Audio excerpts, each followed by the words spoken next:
오늘 함께 나누실 하나님의 말씀은 에스겔서 4장 1절부터 3절까지의 말씀입니다. 에스겔서 4장 1절부터 3절까지의 말씀을 제가 읽고 오늘 하나님의 말씀을 서로 나누겠습니다. 하나님의 말씀입니다. 너 인자야, 토판을 가져다가 그것을 내 앞에 놓고 한 성읍 곧 예루살렘을 그 위에 그리고 그 성읍을 에워싸되 그것을 향하여 사다리를 세우고 그 석을 향하여 흙으로 언덕을 쌓고 그것을 향하여 진을 치고 그것을 향하여 공성태를 둘러세우고 또 철판을 가져다가 너와 성읍 사이에 두어 철판을 삼고 철벽을 삼고 성을 포위하는 것처럼 에워싸라. 이것이 이스라엘 족속에게 징조가 되리라. 아멘. 자, 에스겔서를 읽으면서 우리가 놓치지 말아야 할 포인트는 무엇이냐면 에스겔은 지금 하나님의 말씀을 언어로 또 당분간은 또 그 행동으로 어떤 퍼포먼스로 하나님의 말씀을 증거를 하고 있는 모습인 것입니다. 그런데 이 말씀을 받는 그 이스라엘 백성들은 현재 어떤 상황에 처해져 있냐면 이스라엘이라고 하는 특별히 남유다 예루살렘에서 포로로 잡혀와서 그 바벨론 땅에 지금 포로로 삶을 살아가는 그 상황 속에서 하나님의 말씀을 받고 있다라고 하는 이 포인트를 놓치지 말아야 합니다.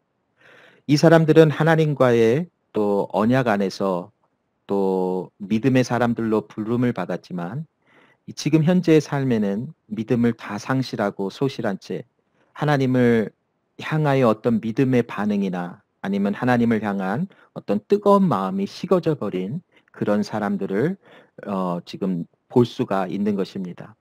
그런 사람들에게 하나님은 에스겔을 통해서 그들을 위하여 하나님의 구원을 베푸신다라는 것이 아니라 하나님의 거룩하신 그 이름, 그들 안에 두셨던 하나님의 그 거룩하신 이름을 회복하시기 위하여 그들 앞에서 하나님의 거룩함이 회복되어짐을 보이게 하시며 그를 통하여 하나님이 그들을 구원하심을 확증하시는 하나님의 일이 이렇게 될 것이다라고 하는 것이 에스겔을 통하여 그들에게 지금 전달되어지고 있는 것입니다.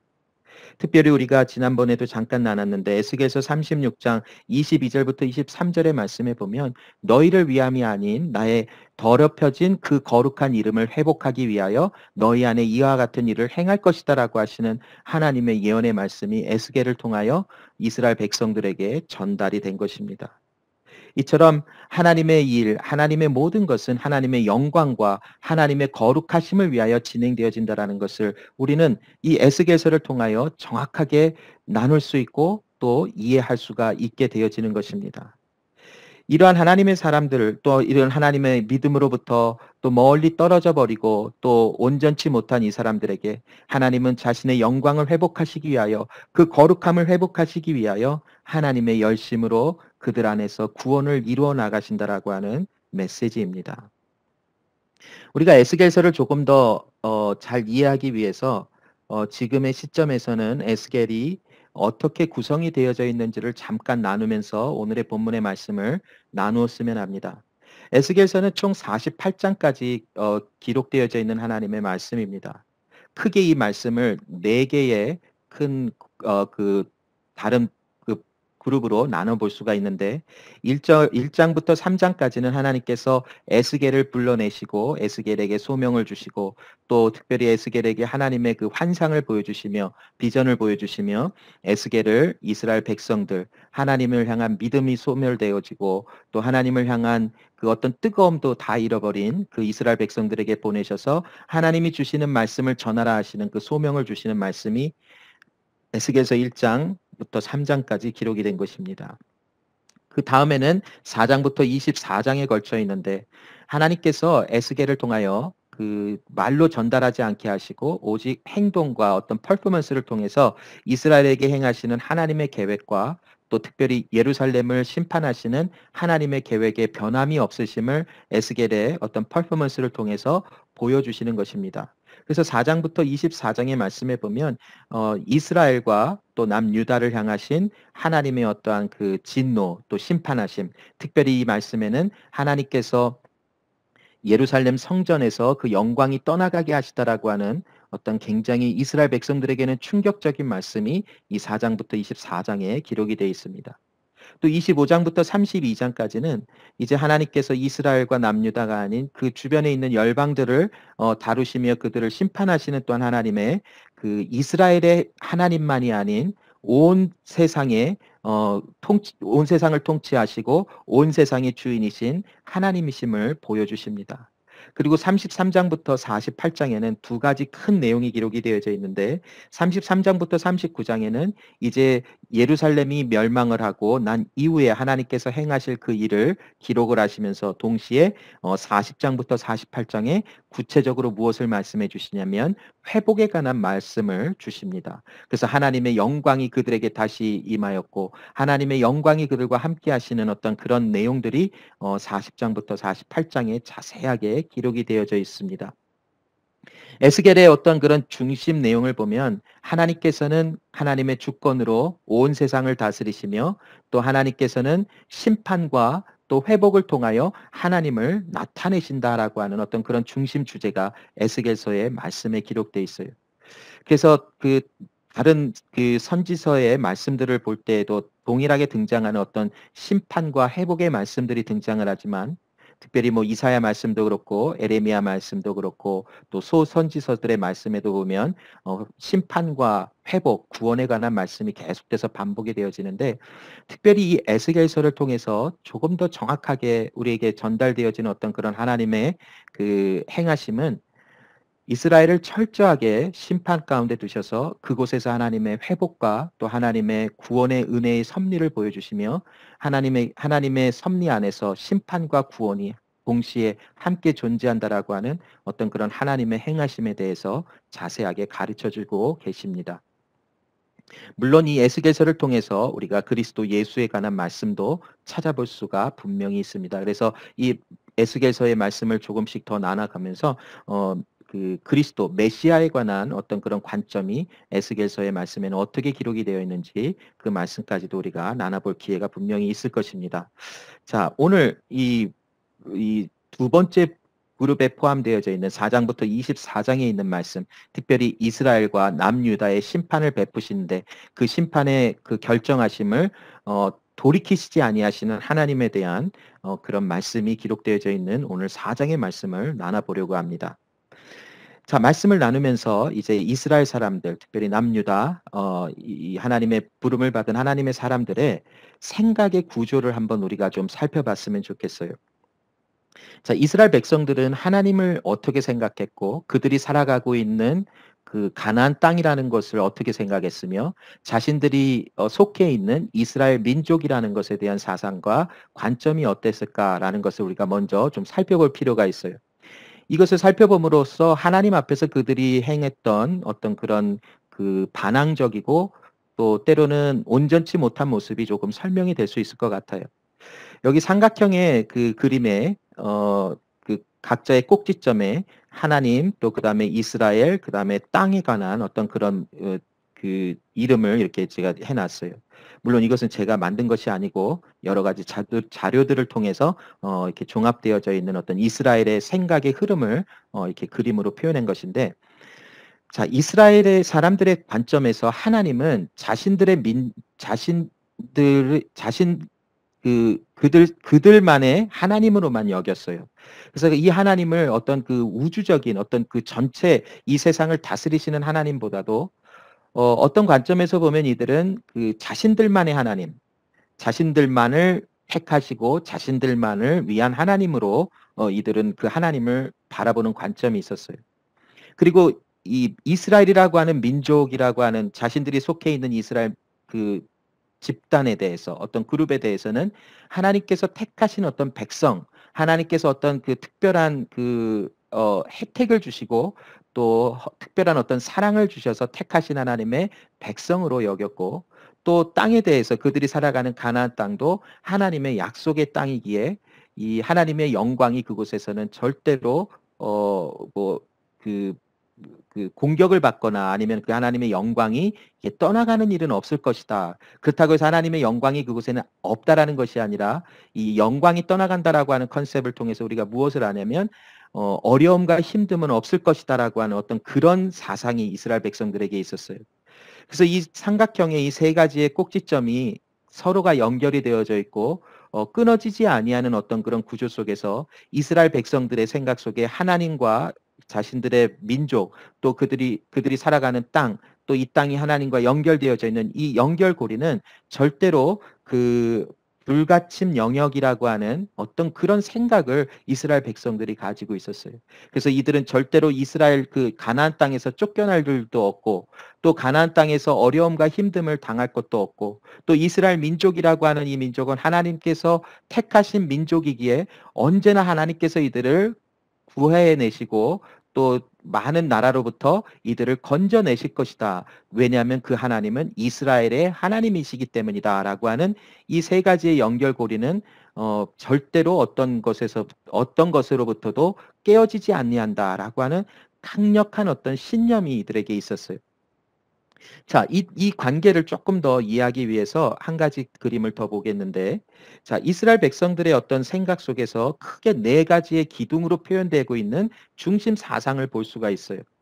하나님이 택하여 주신 어떤 하나님의 민족이라라고 하는 어떤 그런 그 사상 아래서 네 가지의 강력한 어떤 그런 그 이들이 가지고 있었던 그 이들 안에 있었던 믿음의 모양이 있다라고 우리는 나눠볼 수 있겠죠. 첫 번째 나눠볼 것은 무엇이냐면 하나님께서 이스라엘과 세우신 영원한 언약이 그들과 항상 함께 있다라고 하는 그 생각을 가지고 있었어요. 이것은 우리가 잘 아는 것처럼 그 모세를 통하여 시내산에서 하나님께서 언약을 주시고 또 그들에게 율법도 주시며 그들과 세우신 언약은 나는 너희의 하나님이 되고 너희는 내 백성이 되리라. 이것은 영원하리라라고 하는 어떤 하나님의 변치 아니하시는 언약을 이들에게 주셨다라는 것을 이스라엘은 믿고 있었어요. 그래서 이 언약은 절대로 깨어지지 아니하므로 우리는 어떤 상황 속에서도 하나님의 구원에 있기 때문에 하나님은 우리를 건져내실 것이다라고 하는 그러므로 이스라엘, 예루살렘 또 성전은 절대로 무너지거나 파괴되지 아니한다라고 하는 어떤 그런 생각을 가지고 있었어요. 자, 두 번째 이들이 가지고 있었던 어떤 그런 그 믿음의 색깔 또 그 관점을 보면은 하나님께서 가나안 땅을 어, 그 주인 삼아 그곳에 함께 하신다라고 하는 그런 생각이 갖고 있었어요. 이들이 그것을 어느 경로를 통해서 알았는가? 그것은 물론 이제 이 선조들이 하나님의 말씀을 전해주며 후대에게 이런 하나님의 말씀을 전해주음으로 알았겠지요. 그리고 또 기록되어져 있는 어떤 문서나 글을 통해서 이들이 그것을 배웠고 알았겠지요. 이것도 마찬가지로 하나님께서 이제 출애굽을 시키시고 그들에게 약속하신 하나님의 가나안 땅을 아브라함과 이삭과 야곱에게 약속하신 대로 너희들에게 주겠다라고 하시는 하나님의 어떤 그런 그 가나안 땅에 대한 오너십에 대한 그것을 이스라엘 백성들에게 말씀하여 주시고 알게 해 주셨어요. 자, 그래서 이스라엘 사람들의 마음속에서는 아무리 이 어떤 그 다른 강력한 힘에 가지고 있었던 나라들이 이스라엘을 공격한다 할지라도 이 가나안 땅에서 자신들은 다른 나라로 이 포로로 잡혀가거나 아니면 이 땅에서 그 멸절이 되는 어떤 그런 죽임을 당하거나 아니면 그 나라가 이스라엘이 망한다라고 하는 그런 생각을 하지 않았다라고 하는 모습들이 있어요. 자, 세 번째 이들의 마음속에 또 이들의 삶 속에 깊숙이 있었던 믿음의 그런 관점과 모습을 보면 하나님께서는 예루살렘에 함께 하신다. 그곳에 하나님의 성전이 있었기 때문에 하나님께서는 하나님의 집을 거기에다 두시고 하나님은 거기에만 있다라고 하는 어떤 그런 생각의 흐름이 그들 안에 있었어요. 그래서 이스라엘 사람들은 하나님의 성전에 하나님은 거하시고 그곳이 하나님의 집이기 때문에 그곳에 가야만 하나님을 만날 수 있다라고 하는 어떤 그런 생각이 있었어요. 또 네 번째 나눌 이스라엘 백성들의 믿음의 어떤 그런 방향성과 관점은 무엇이냐면 하나님께서 다윗 왕가 세우셨던 영원한 약속을 굳게 믿고 있었어요. 사무엘하 7장 말씀인가에 보면 하나님께서 다윗 왕에게 약속하신 어떤 그 언약을 주신 것이 있지요. 그 다윗 왕에게 하나님께서 약속하신 것은 무엇이냐면 어 너의 나라가 너의 또 이 왕에 대한 권한이 끊어지지 아니하게 하리라 영원하리라라고 하시는 하나님의 약속의 말씀을 다윗 왕에게 주셨지요. 자, 그래서 이스라엘 백성들은 이 이스라엘이라고 하는 나라, 특별히 남유다, 다윗 왕의 그 그 중심으로 이루어진 어떤 그런 남유다 역시 남유다는 절대로 그 망하거나 아니면 남유다의 그 다윗 왕의 계보를 따라서 왕으로 세워진 모든 그 어, 뒤늦게 세워지는 왕들의 어떤 그 왕위가 절대로 끊어지지 아니하므로 이 이스라엘은 영원하리라라고 하는 어떤 그런 생각을 가지고 있었어요. 자, 이런 내용들이 바로 이스라엘 백성들이 가지고 있었던 그 하나님에 대한 관점, 또 하나님의 약속에 관한 관점이었었어요. 자, 이 관점이 지금 나눈 이 내용들을 보면 굉장히 신실한 하나님의 백성인 것 같고 또 신실한 믿음을 가진 어떤 그런 하나님의 백성들처럼 보여질 수도 있어요. 자, 그런데 여기서 이제 문제가 생기죠. 분명히 하나님께서는 이스라엘을 영원히 지키시는 하나님, 또 가나안 땅의 주인이신 하나님은 그들과 함께 하심으로 그 땅에 거하는 이스라엘 백성들이 절대로 끊어지지 않게 하시는 하나님, 또한 그들을 영원히 지키사 그 포로로 잡혀가거나 그 나라가 망하지 아니하게 하시고 특별히 예루살렘 안에 있었던 예루살렘 성전이 영원히 보존되리라라고 하는 어떤 그런 생각을 가지고 있었는데 어떤 일이 일어나나요? 결국 예루살렘이 멸망하잖아요. 세 차례에 걸쳐서 느부갓네살 왕에게 공격을 받아서 1차, 2차, 3차로 많은 사람들이 포로로 잡혀가고 특별히 1차, 2차에는 왕과 또 왕족들, 귀족들이 높은 위치에 있었던 어떤 그런 사람들이 바벨론으로 포로로 잡혀가는 일이 나타나요. 그리고 BC 587년에 예루살렘은 완전히 멸망을 하여 성벽도 무너지고 예루살렘 성도 무너지고 또 예루살렘 성전까지도 다 폐허가 되어지는 하나님의 언약과는 굉장히 동떨어진 어떤 이질감이 느껴질 수 있는 그런 현상이 나타나 버리죠. 자, 다윗 왕의 그 왕을 이어서 계속 그 뒤로 왕위가 이어질 줄 알았는데 이제 남유다도 멸망함으로 다윗 왕의 그 왕위가 끊어져 버리는 그 결과가 나와져요. 그리고 하나님의 성전은 영원할 것 같았지만 느부갓네살 왕을 통해서 그 예루살렘 성전은 다 무너져 버리는 그런 현상이 나타나죠. 그리고 더 나아가서 가나안 땅에 영원히 살아가는 어떤 이스라엘 나라라고 하는 민족이라고 하는 것을 꿈꾸며 그려왔는데 BC 587년에 이제 남유다는 완전히 멸망하여 그 팔레스타인 지역에 하나님이 세우신 어떤 이스라엘이라고 하는 남유다라고 하는 나라는 더 이상 존재하지 않는 그런 결과가 나타나고 말았어요. 자, 이스라엘 백성들의 마음속에 처음에 이 느부갓네살 왕으로부터 공격을 받을 때에 이들은 더욱더 하나님께 마음을 돌리고 어떤 하나님을 의지했었을 것이. 그런데 그들이 의지하는 하나님이라고 하는 그들 안에 있었던 어떤 믿음의 내용들을 보면 어쩌면 우리의 생각 속에서 이들이 어려울 때 하나님께로 돌아갔고 하나님을 더욱더 의지했구나라고 하는 어떤 결론을 내릴 수 있지만 이들의 그 믿음이라고 하는 그 내용을 우리가 살펴보면 잘못된 어떤 그런 그 믿음의 모습들이 있었음을 우리는 볼 수가 있어요. 하나님을 자신들만의 하나님으로 여기고 또 그들은 어떤 행동을 하든 어떤 삶을 살아가든 하나님께서는 그들을 지켜내셔야만 할 어떤 책임과 의무가 있다라고 하는 어떤 그런 생각을 가지고 있었어요. 그 생각의 흐름을 따라서 우리는 절대로 포로로 잡혀가거나 하나님의 나라가 멸망하지 아니할 것이다라고 하는 어떤 그런 생각을 가지고 하나님을 더 의지하는 모습으로 나아갔어요.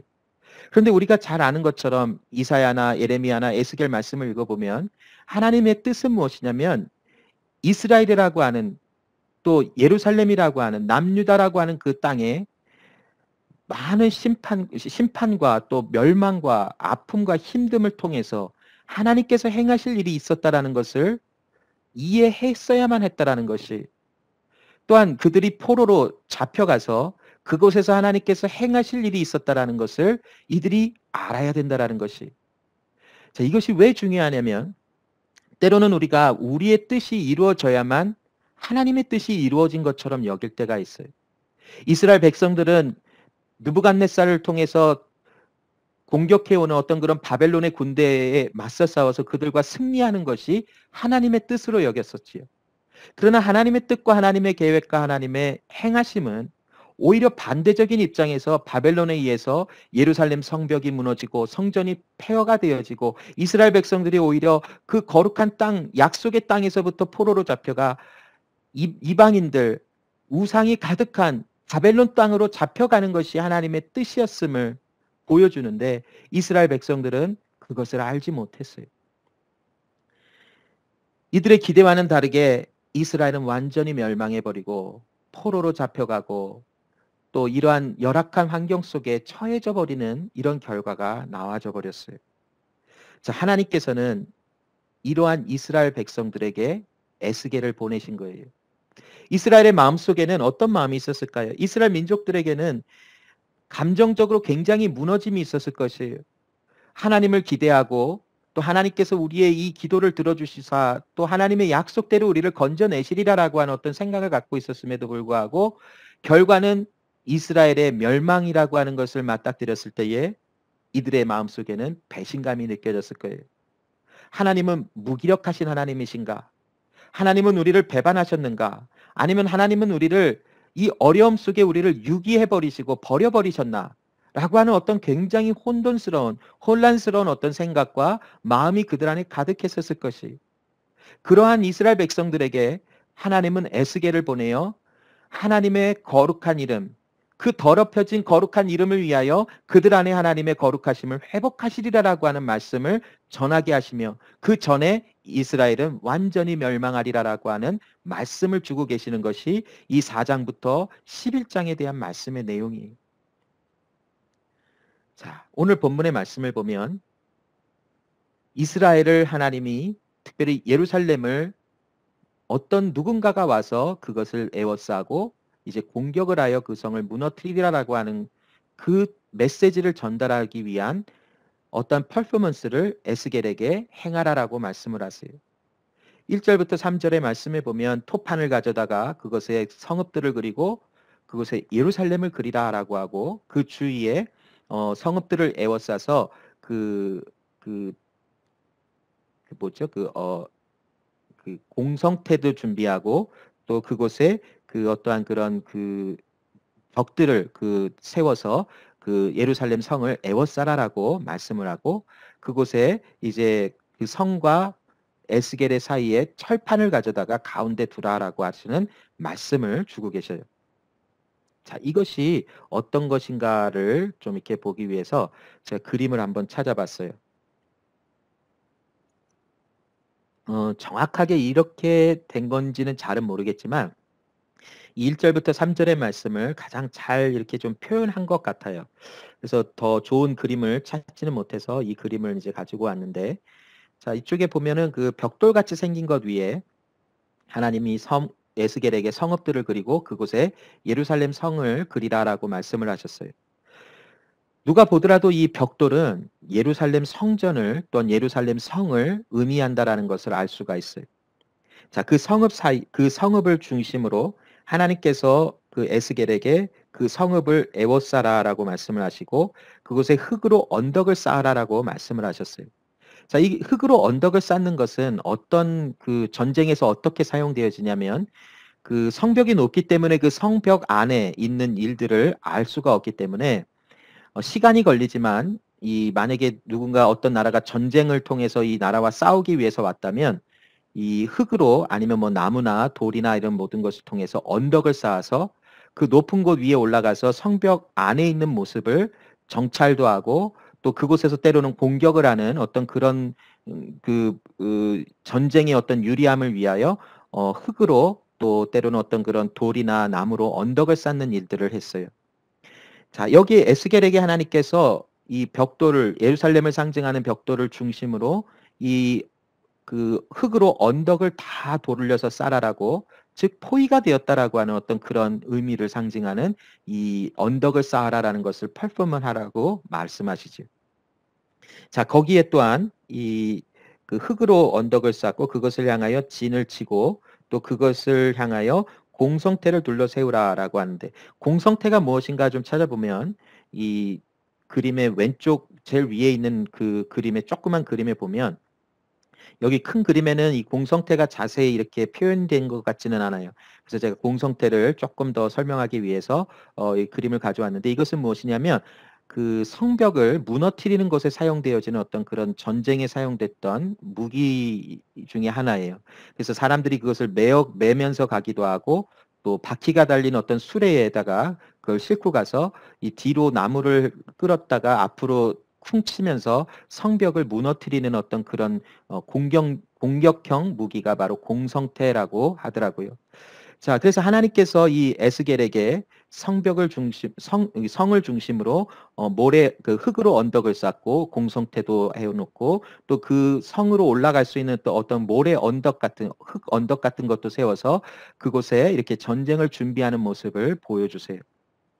자, 이것은 에스겔을 통해서 하나님께서 어떤 모습을 보여주시는가? 곧 예루살렘은 이와 같이 멸망하리라라고 하는 메시지를 그 그 바벨론의 포로로 잡혀간 이스라엘 사람들에게 전달하라라고 말씀하신 것이 지금 에스겔이 말씀을 전하는 이 시기에는 아직 그 BC 587년이 되지 않은 그 시점으로 아직 예루살렘 성은 완전히 멸망하지는 않았어요. 그러나 앞서 두 차례에 걸쳐서 공격받은 것을 통해서도 상당한 데미지와 상당한 피해를 많이 봤어요. 그곳에 이제 하나님이 이제는 개입하셔서 이스라엘을 건져내시리라고 하는 이스라엘 백성들의 어떠한 작게나마 남은 어떤 그런 소망과 희망을 에스겔의 이 퍼포먼스를 통해서 산산조각 내어버리시는 하나님의 어떤 행하심을 볼 수가 있어요. 자, 하나님께서 이와 같이 이스라엘 백성들에게 말씀하시며 이제는 예루살렘과 또 예루살렘 성전과 이 모든 것이 폐허가 되어질 것이고 애워싸임을 통해서 이제는 이것은 멸망하리라라고 하는 말씀을 주고 계신 것이. 자, 여기 말씀해 보면 하나님께서 에스겔과 이 성벽 이 벽돌 사이에 하나님께서 철판으로 가려놓으라라고 말씀을 하시는데 자, 이 철판은 어떤 의미로 이것을 가운데 두라라고 말씀을 하셨을까? 그 이사야 59장 2절 말씀에 보면 오직 너희 죄악이 너희와 너희 하나님 사이를 갈라놓았고 너희 죄가 그의 얼굴을 가리워서 너희에게 듣지 않으시게 함이라라고 하는 말씀이 있어요. 이 철판의 의미는 이 이사야 59장 2절의 말씀과 같이 하나님과 이스라엘 사이의 죄를 뜻하지는 않아요. 그러나 이사야서의 말씀에도 보면 그 하나님과 이스라엘 사이에 죄악으로 인하여 그 언약이 깨어졌음을 그 암시하시는 말씀이 있지만 비슷한 맥락에서 기록된 것 같지만 오늘 에스겔에 나와 있는 이 철판을 가운데 두라라고 하시는 말씀은 죄악이 그들과 하나님 사이를 나누었다라고 하는 말씀을 강조하기 위함은 아니에요. 그러면 이 철판을 두라라고 하시는 말씀은 어떤 뜻에서 두게 하신 것인가? 그 당시 이 철판은 굉장히 단단하고 쉽게 뚫리지 아니하는 어떤 물질로 여겼어요. 그래서 이스라엘 사람들에게서도 이 철판은 굉장히 단단하여 그 쉽게 이렇게 변질되거나 뚫리지 아니하는 것이 철판이다라고 하는 어떤 그런 생각을 갖고 있었어요. 하나님께서 에스겔에게 이 벽돌과 에스겔 사이에 이 철판을 놓게 하심으로써 이스라엘 백성들에게 어떤 메시지를 전달하고 있냐면 하나님이 이스라엘을 심판하시기로 결정하신 것은 절대로 돌이키시거나 아니면 하나님께서 이 심판에 관한 것을 변경하지 아니하실 것이다라고 하는 강력한 메시지를 전달하기 위하여 이 철판을 그 가운데 두라라고 말씀을 하셨다라고 해석하고 설명을 할 수 있어요. 이 철판은 쉽게 뚫리지 아니하고 쉽게 변하지 아니하는 것처럼 하나님께서 결정하시고 진행하시는 이 이스라엘에 관한 심판과 이스라엘에 관한 어떤 이런 채찍질하심은 절대로 돌이키시지 아니하신다라는 것이 3절 말씀해 보면 한국말에는 그 얼굴을 그 벽돌을 향하여 두신다라고 하는 말씀, 에스겔에게 두라라고 하는 말씀이 빠져 있어요. 근데 영어 성경에 보면 그 에스겔에게 그 벽돌을 향하여 너의 얼굴을 고정시키고 또 그것을 바라보라 하시는 말씀이 있는 것을 우리는 읽을 수 있어요. 여기 빨간색으로 표시된 부분이 있죠. 자, 여기에 말씀에 이 하나님께서 이 부분을 강조하시는 이유는 무엇이냐면 하나님의 그 예루살렘을 향한 심판과 그들에게 이렇게 벌하심은 그냥 어떤 하나님께서 어떤 소극적인 어떤 그런 관점에서 이스라엘을 심판하시는 것이 아니라 굉장한 그 열심과 또 어떠한 그런 하나님의 그 액티브한 어떤 모습 안에서 이스라엘을 심판하신다라는 것을 강조하기 위한 표현이라고 기록하고 있어요. 자, 이스라엘을 공격하는 것은 물론 바벨론에 의해서 공격을 당하고 바벨론에 의해서 나라가 멸망하는 것처럼 보여지지만 그 모든 것의 중심에는 하나님이 계시다라는 것이, 하나님께서 허락하시고 바벨론을 들어 도구로 사용하셔서 이스라엘을 공격하게 하시사 이스라엘로 하여금 또 남유다로 하여금 그것이 철저하게 무너짐을 당하게 하시는 하나님의 행하심이 그 모든 일의 중심에 있다라는 것을 강조하고 있는 듯한 그런 표현이라는 것이. 자, 우리가 지금까지 나눈 때에 하나님의 분명한 약속이 있었어요.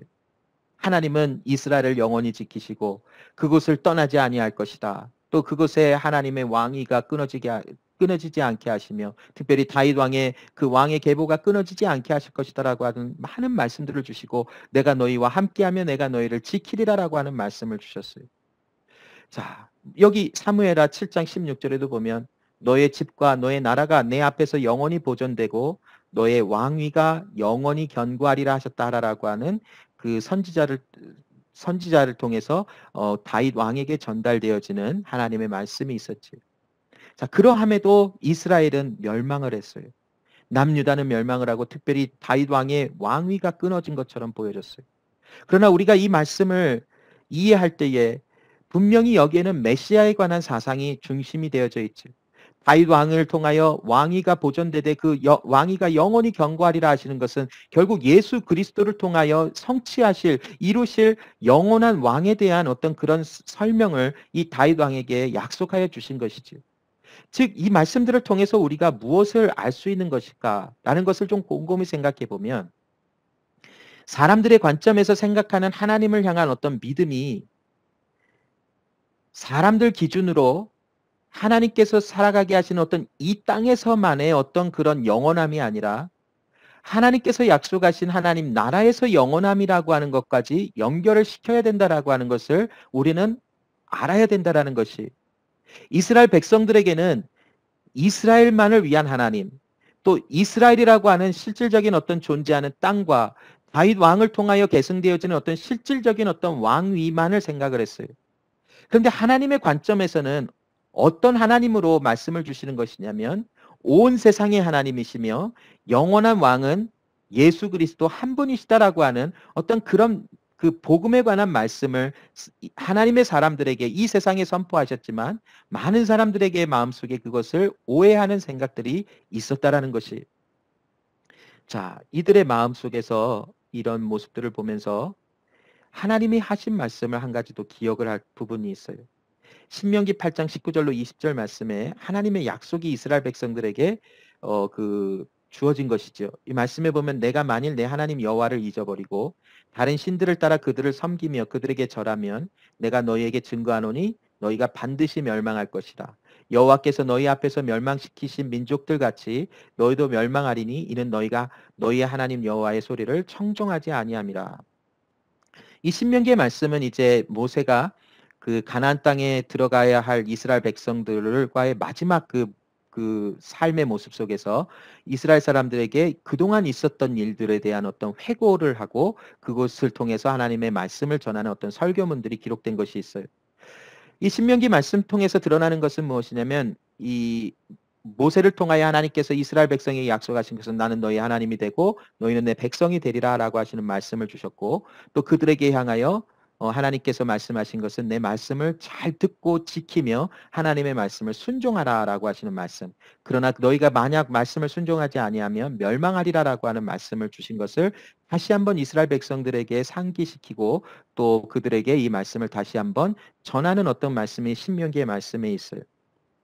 분명히 하나님은 그들에게 영원하신 하나님이시며 그들을 지키시는 하나님, 또 그들에게 영원한 생명을 주시고 그들에게 영원한 하나님이 되신다라고 하는 어떤 그런 말씀을 주신 것은 사실이에요. 그러나 동시에 하나님께서 그들에게 주셨던 말씀의 내용은 무엇이냐면 너희가 만일 하나님의 사람이거든 하나님의 말씀을 너희의 마음속에서 기뻐함으로 지키게 되어질 것이다라고 하는 어떤 그런 말씀의 내용도 그들에게 함께 주셨다라는 것을 잊지 말아야 돼요. 자, 하나님께서 분명히 심판과 어떠한 회복과 구원에 관한 말씀을 동시에 주신 것을 우리는 신명기 말씀을 통해서도 알 수가 있어요. 이 말씀을 통해서 오늘 우리의 말씀을 또한 정리를 해보면 하나님의 사람으로 부름을 받은 하나님의 사람들이 하나님의 말씀으로 살아가야 할 어떤 책임과 의무가 주어졌다라고 하는 것을 놓치지 말아야 된다라는 것이. 자, 이스라엘 사람들이 어떤 죄를 그렇게 저질렀기에 하나님께서 이들을 이토록 심판하시고 이들을 이토록 아픔을 통해서 다루시는 것인가? 분명히 우리가 말씀을 통해서 아는 것은 무엇이냐면 이들은 우상 숭배를 통해서 하나님을 저버리고 하나님을 기억하지 않았다라는 것이. 자, 말씀의 이해를 돕기 위해서 에스겔서 20장 32절 말씀인가요? 말씀을 제가 한번 읽어볼게요. 자,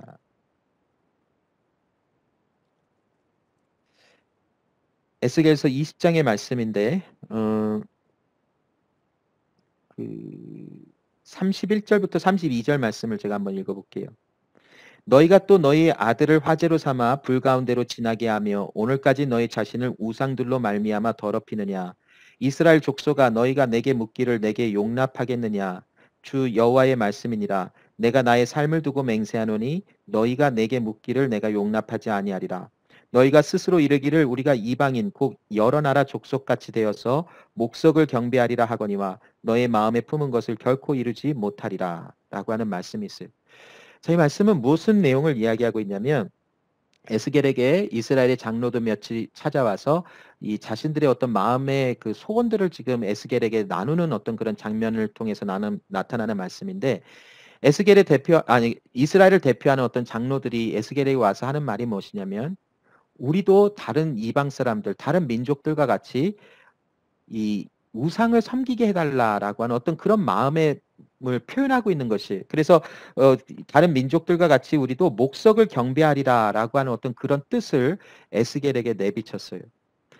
자, 이들에게는 분명히 이스라엘 사람들에게는 하나님에 대한 어떤 믿음과 또 하나님에 대한 어떤 그런 그 이해와 또 하나님을 향한 어떤 그런 마음들이 있었어요. 그럼에도 불구하고 이들의 마음 속에는 하나님이 주신 말씀이 점점점 잊혀져 나가며 눈에 보이는 어떤 그런 우상과 또 목상과 여러 가지 그 다른 것을 섬기는 어떤 그런 종교적인 행위들이 들어왔어요. 왜 그랬을까? 자, 한번 이것을 좀 시간이 많이 갔지만 한번 좀 이렇게 살펴보기를 원하는데 이스라엘 사람들이 심지어 이스라엘 땅에서 살아갈 때에도 수많은 그 세월 속에서 우상을 섬기고 산당에 올라가서 다른 신들을 섬기는 일들을 너무나 많이 했어요. 왜 그랬을까라는 것을 한번 생각해 볼까요? 자, 이들이 애굽에서 살아갈 때에 이들이 보았던 것은 애굽의 사람들이 애굽의 신을 섬기며 그들이 누렸던 풍요로움을 목격했어요.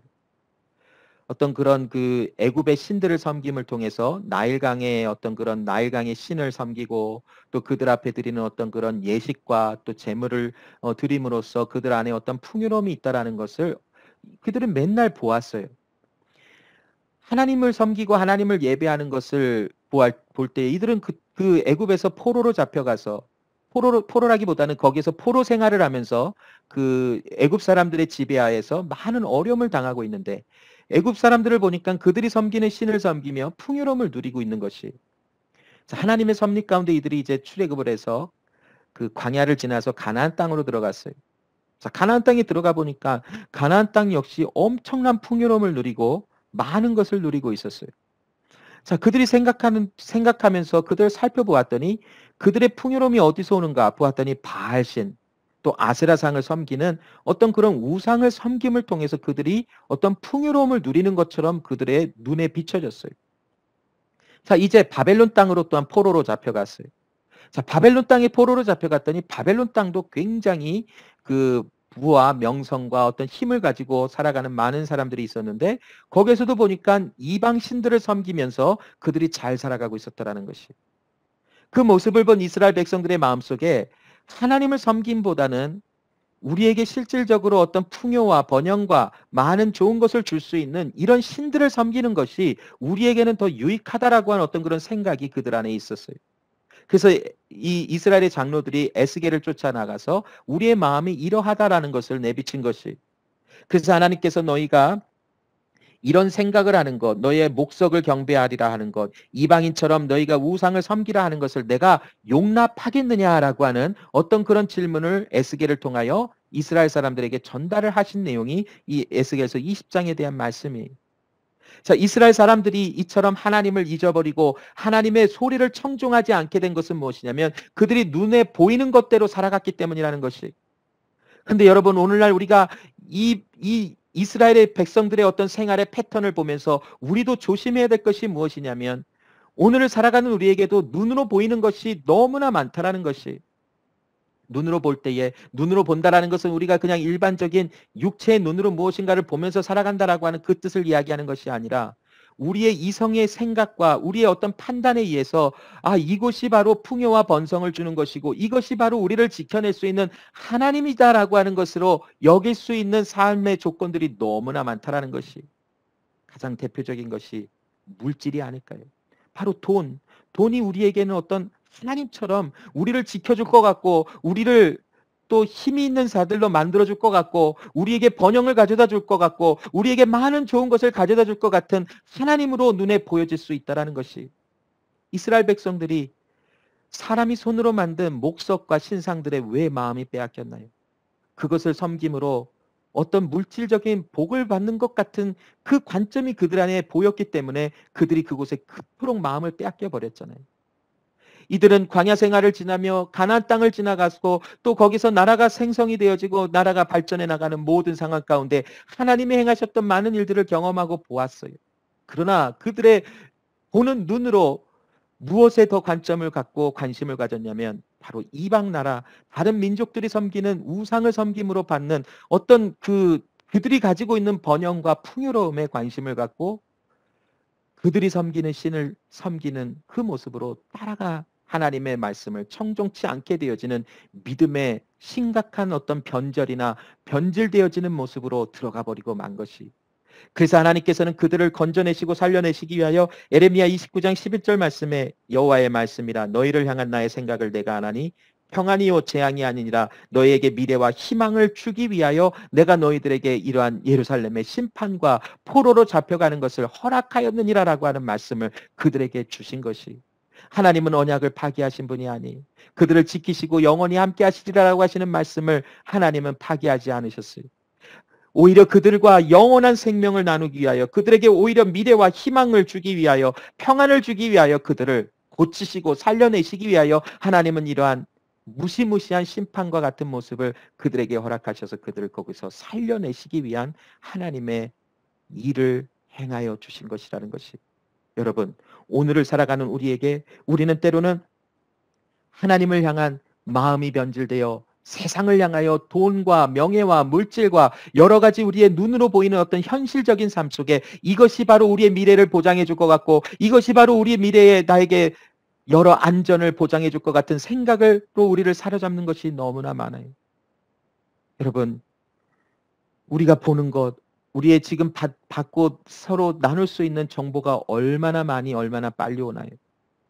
핸드폰을 통해서 어떤 것만 검색을 해도 여러 가지 정보들이 순식간에 우리에게 다가오고 여러 가지 세상에 일어나는 많은 일들이 하나님의 행하시는 일들, 하나님의 백성으로 살아가는 일보다 더 달콤하게 우리에게 다가오는 일들이 더 많아요.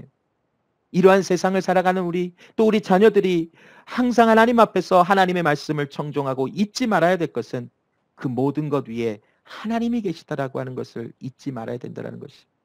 하나님을 섬기고 하나님을 예배하고 하나님의 백성으로 살아가는 것이 때로는 지루하고 미련해 보이고 또 아닌 것 같처럼 보여질 때가 우리의 삶 속에는 자주 등장을 해요. 그러나 하나님의 백성으로 부름을 받은 우리 하나님의 백성들의 삶 속에 책임과 의무로 주어진 것이 무엇이냐면 하나님의 백성으로서 살아가는 것이, 하나님께서 나를 하나님의 자녀로 불러내셨기 때문에 우리의 눈에 보이는 것대로 살아가는 것이 아니라 보이지 아니하는 하나님, 보이지 아니하는 영원한 세계에 우리의 관점과 우리의 눈을 고정하고 하나님의 나라를 사모하며 이 땅에 살아가는 모든 삶의 패턴을 살아나가야 된다는 것이, 그것이 바로 하나님의 방법으로 하나님의 영광 앞에서 하나님을 예배하는 모습으로 살아가는 것이. 끝으로 이사야 1장 11절로부터 14절의 말씀에 보면 마음도 없는데 하나님 앞에 나오는 이스라엘 백성들을 책망하시는 그들의 모습을 하나님은 나타내 주시죠. 여호와께서 말씀하시되 너희의 무수한 재물이 내게 무엇이 유익하뇨? 나는 숫양의 번제와 살찐 짐승의 기름에 배불렀고 나는 수송아지나 어린 양이나 숫 염소의 피를 기뻐하지 아니하노라. 너희가 내 앞에 보이러 오니 이것을 누가 너에게 요구하였느냐? 내 마당만 밟을 뿐이라. 헛된 재물을 다시 가져오지 말라. 분양은 내가 가증히 여기는 바요 월삭과 안식일과 대회로 모이는 것도 그러하니 성회와 아울러 악을 행하는 것을 내가 견디지 못하겠노라. 내 마음이 너희의 월삭과 정한 절기를 싫어하나니 이것이 내게 무거운 짐이라 내가 지기에 곤비하였느니라. 하나님은 하나님을 예배하는 것을 싫어하신다라는 것이 아니지요. 이스라엘 백성들의 마음속에 마음은 이미 우상에게 가 있고 이미 모든 삶의 패턴과 삶의 모든 방향이 세상 사람들과 구별됨이 없이 동일하게 흘러나가면서도 가증한 모습으로 하나님 앞에 나와서 나는 하나님을 사랑하고 하나님만을 섬긴다라고 하는 그들의 거짓된 모습을 하나님이 싫어하신다라고 경고하시는 하나님의 말씀이겠지요. 여러분, 오늘날 우리가 하나님을 예배하고 또 교회로 하나 되어 하나님 앞에서의 교회 공동체로 살아가는 모습 속에서도 우리가 조심해야 될 것은 무엇이냐면 우리가 드리는 예배, 우리가 하나님 앞에서의 삶을 살아가는 것이 형식적으로만 아니면 그냥 종교인으로서 또 우리의 어떤 그런 기독교라고 하는 어떤 그런 종교의 익숙한 모습으로 살아가며 하나님을 향한 마음이 전혀 없음에도 그런 모습으로 살아가는 것이 아닌가. 한번 우리는 점검해 볼 필요가 있다라는 것이. 하나님은 아까 이 에스겔 20장의 말씀처럼 내가 너희의 마음속에 목상을 섬기는 것을 그냥 버려두겠느냐라고 하시는 말씀을 우리에게 주시는 것처럼 하나님은 하나님을 택하신 하나님의 백성들이 우상에 빠져서 눈에 보이는 대로만 살아가는 것을 하나님은 용납하시지 아니하시고 반드시 그들 안에 심판과 재앙과 또 어려움을 통해서라도 하나님은 그들을 건져내시고 고치시며 온전케 하시는 하나님이신 것을 우리에게 말씀으로 주고 계시는 것입니다. 그러므로 여러분 우리의 삶을 살아가며 여러 가지 일들을 당하며 여러 가지 모양의 일들을 통하여 살아갈 수 있는데 모든 것이 하나님의 섭리와 하나님의 행하심 그 속에는 우리를 온전케 하시며 우리의 미래와 희망을 주시고 우리에게 평안을 주시기 위하신 하나님의 섭리이다라는 것을 잊지 마시고 하나님을 어떤 상황 속에서도 의지하시며 우리에게 주신 책임과 의무를 다하는 그리스도 예수 안에서 살아가는 우리 모두가 되시기를 간절히 소원하며 기도합니다. 기도하겠습니다. 사랑의 하나님 감사합니다. 오늘도 우리에게 말씀을 통해서 하나님 이스라엘을 심판하시는 하나님을 보이시지만 이 심판은 이들에게 재앙을 주시고 이들을 멸하게 하시기 위함이 아니라 오히려 그들에게 평안을 주시고 미래와 또 안전을 주시기 위한 하나님의 섭리와 하나님의 일이신 것을 보이시는 하나님.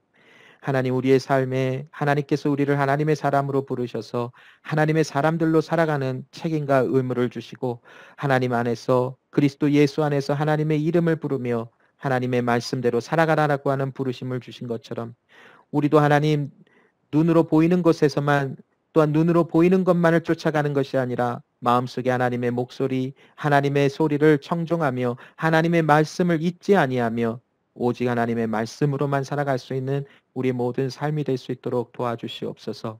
때로는 연약하여 우리의 눈에 보이는 것에 우리의 마음과 생각이 고정되어 하나님을 소홀히 하며 하나님을 섬기고 예배하는 모습 속에 전혀 마음이 없는 모습으로 나가는 연약함이 있습니다. 그러나 하나님 우리를 긍휼히 여기시고 우리를 하나님 온전케 하여 주사 날마다 주님 앞에 더욱더 가까이 마음을 들이며 나아가는 하나님의 진정한 은혜를 입은 자의 모습으로 살아갈 수 있도록 하나님 역사하여 주시옵소서. 하나님 주신 은혜 감사함으로 우리의 모든 것을 구별하여 주님 앞에 올려드립니다. 하나님의 뜻이 하늘에서 이루어진 것 같이 이 땅에서도 이루어지는 역사를 경험케 하시고 우리의 삶이 주의 손에 들려졌으니 우리의 살아가는 모든 삶의 모양과 또 방향을 통해서 하나님의 나라와 영광이 증거되고 하나님의 사랑과 하나님의 위로가 증거되는 우리의 삶이 될 수 있도록 하나님 도와주시옵소서. 일주일 동안 또한 세상에 파송된 교회의 모습으로 하나님 온전히 하나님의 뜻을 따라 살아갈 수 있는 교회로서의 사명을 다할 수 있도록 하나님 역사하여 주시옵소서. 감사드리며 살아계신 예수 그리스도 이름으로 기도합니다. 아멘.